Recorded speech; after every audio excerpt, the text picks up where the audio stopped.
Here is a second example concerning the beta distribution, and this brings up a new distribution that's known as the beta binomial distribution.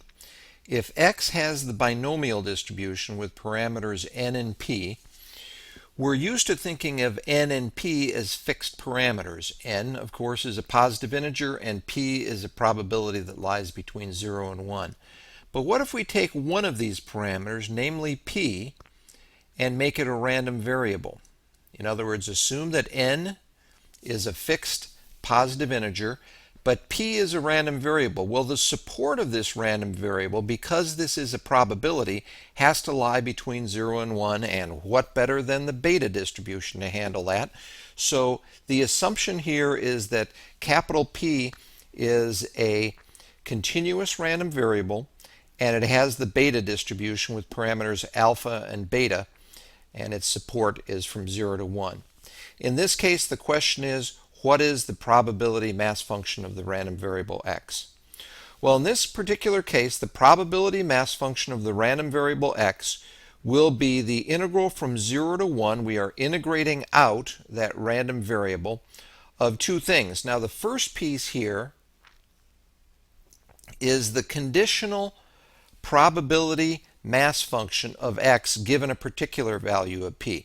Well, if you know a particular value of p, then the binomial distribution has just its usual n choose x, p to the x, 1 minus p to the n minus x form. So there is it. And the other is the unconditional probability density function of the parameter p, and that has been defined as a beta distribution. So here is the PDF of the beta distribution. That is defined with p integrated out over its support, which goes from 0 to 1. Now you'll notice that this constant out front here, n choose x, has nothing to do with p, so it can get pulled out. And the constant gamma of alpha plus beta divided by gamma of alpha gamma beta, that also has nothing to do with p, so it can get pulled out front of the integral. And we're left with the integral from 0 to 1 of alpha plus x minus 1 times 1 minus p to the n minus x plus beta minus 1. So you may recognize that right there as the beta function. Integral from 0 to 1 of p raised to a power and 1 minus p raised to a power, that is the beta function, and so that can be written in this fashion. Now at this point you are done, but if you would like to, you could go back and write n choose x, which you know is n factorial divided by x factorial n minus x factorial, and you could write that as gamma of n plus 1, that's your n factorial, gamma of x plus 1, that's your x factorial, and gamma of n minus x plus 1. And then that way everybody is written in terms of gamma functions.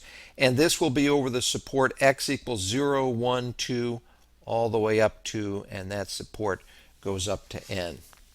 Finally, if you want to do this in Apple, you can set y equal to a beta random variable with parameters alpha and beta. You can set x to a binomial random variables with parameter n and p.